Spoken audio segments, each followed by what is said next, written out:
Hi there. So as you are finishing up this module, I want to show you how to train yourself to apply the marking standard reliably. So let's go onto the Program Resource Center and I'll show you where to find samples of student work that have been marked by a senior examiner.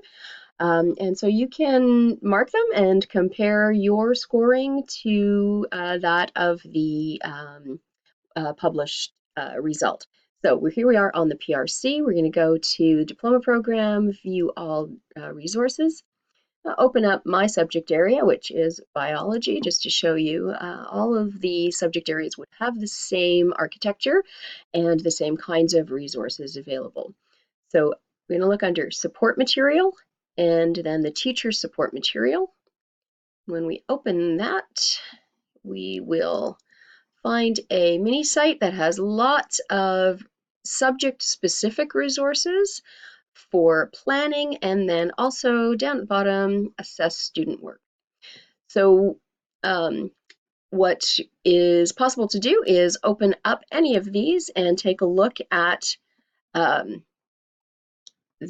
nature of the task. So in biology, the internal assessment is to design an investigation.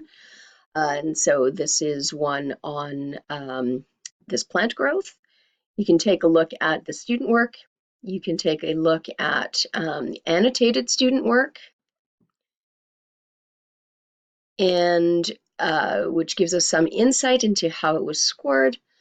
And we can go back, and take a look at the examiner's comments.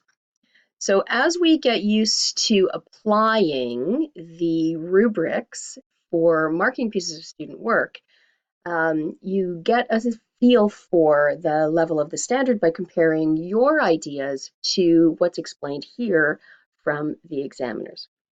Another great way to use this material is as exemplars with students. Students can really get the handle for what the standard looks like by playing examiner themselves and scoring this work and comparing their results to that of the examiners. And this way we can really make this an assessment as learning. Best of luck.